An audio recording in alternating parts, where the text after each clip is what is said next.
सबसे पहले तो ये रिकॉर्डिंग को ध्यान से सुनिए। मेरे मुंह मतलब मस्सा से बनाना को जोटा सीधा कर दूंगा। पूरा दिन शांति से रहा था, जब आती माँ ये मेरी मेहनत स्टार्ट किया सब। माफी मांग प्रकृति, मेरे मुंह मत लग मादर। अभी कुछ माफ कर बोल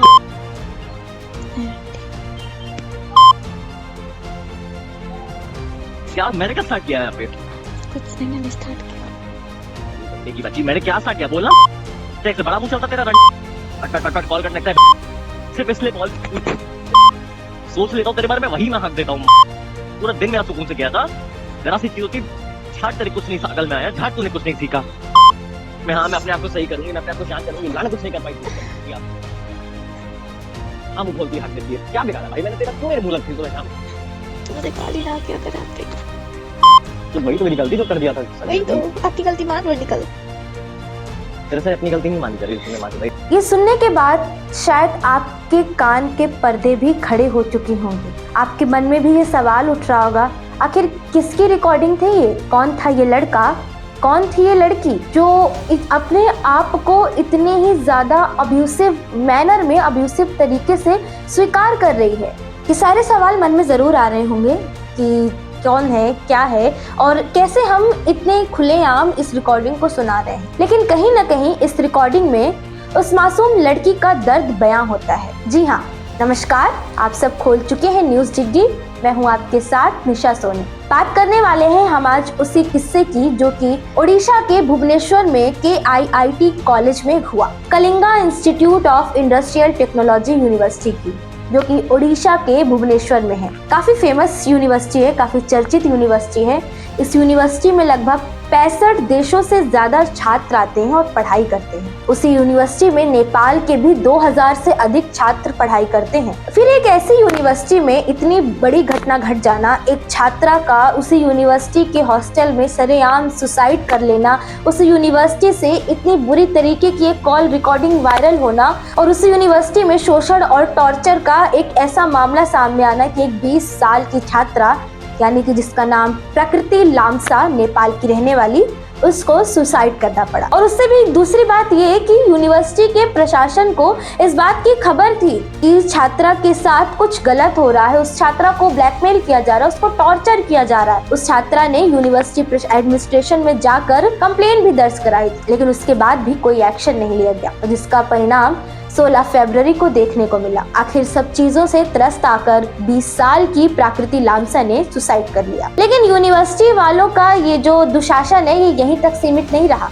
उन्होंने उसी रात उस छात्रा की बॉडी को हॉस्टल से रवाना कर दिया, हॉस्टल से रफा दफा कर दिया। उसके साथ साथ उसकी पर्सनल चीजों के साथ भी छेड़छाड़ की, यानी कि मोबाइल और लैपटॉप, जिसमें बहुत कुछ सबूत मिल सकते थे, बहुत सारी चीजें मिल सकती थी, उसके साथ भी हॉस्टल की वार्डन ने छेड़छाड़ की। लेकिन इतना ही काफी नहीं था, उनका मन इतने से ही नहीं भरा। जिस वजह से उस छात्रा ने सुसाइड किया, उस लड़की ने सुसाइड किया, उस आरोपी को भी इन्होंने, उस आरोपी के घर वालों को भी फोन करके इन्होंने कहा कि आप अपने बेटे को देश से बाहर ले जाओ। अब आप सोच सकते हैं कि किस तरीके से एक यूनिवर्सिटी की वार्डन, जहां दावा किया जाता है कि गर्ल्स हॉस्टल में छात्राएं सुरक्षित रहेंगी, वार्डन उनको माँ जैसी देखभाल करेगी, उनको घर जैसा ट्रीटमेंट देगी, वहाँ पे क्या एक छात्रा के साथ इतनी बदसलूकी हो जाने के बाद भी एक आरोपी का सपोर्ट करना, ये कौन सी यूनिवर्सिटी की एडमिनिस्ट्रेशन बुक में या एडमिनिस्ट्रेशन रूल में लिखा हुआ है?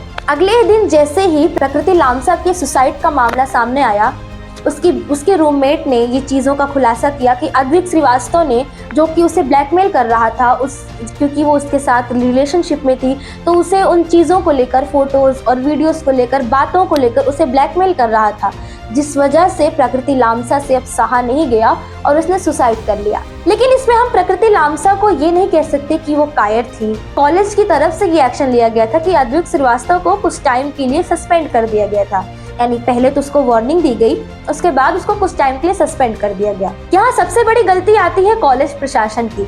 जब वो ऐसी बातें सुन रहे थे, जब उनके सामने एक ऐसा केस लाया गया कि हाँ कोई लड़का उन्हीं की कॉलेज की किसी छात्रा, किसी स्टूडेंट को इस तरीके से ब्लैकमेल कर रहा है, इस तरीके से टॉर्चर कर रहा है, तो क्या उनका फर्ज नहीं बनता था कि उस पर कोई कड़ा एक्शन ले सकें?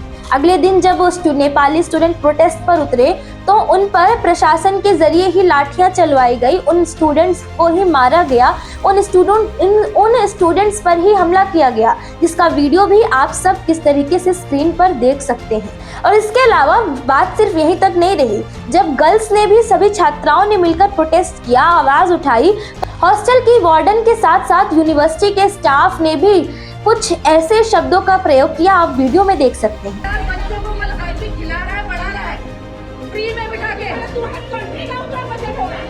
ये बोल उन्हीं के हैं जो कि किसी लड़की के मर जाने के बाद भी उसी कंट्री की और लड़कियों को उसके जीडीपी और उसकी इकोनॉमी को लेकर ऐसे ताने मार रहे हैं कि हम 40-40 हज़ार स्टूडेंट्स को बैठकर यहाँ खिलाते हैं जितना तुम्हारे देश की कमाई नहीं होगी। एक इतनी बड़ी यूनिवर्सिटी के स्टाफ की ये मेंटालिटी हो सकती है, इस पे काफी ज्यादा ये शर्मनाक बात है। धीरे धीरे ये मामला यूनिवर्सिटी के बाहर बढ़ता गया। इसके बाद नेपाल के पीएम केपी शर्मा ओली ने भी ट्वीट करके ये बताया कि हमारे एम्बेसी से लोग निकल चुके हैं जांच के लिए, हमने अपने लोग हॉस्टल और उस यूनिवर्सिटी में भेज दिए हैं देखने के लिए कि वहाँ के हालात कैसे हैं, क्या उन बच्चों को वापस से अपने देश में लाया जाए या फिर उन्हें वहाँ उस सुरक्षित वातावरण में छोड़ा जाए।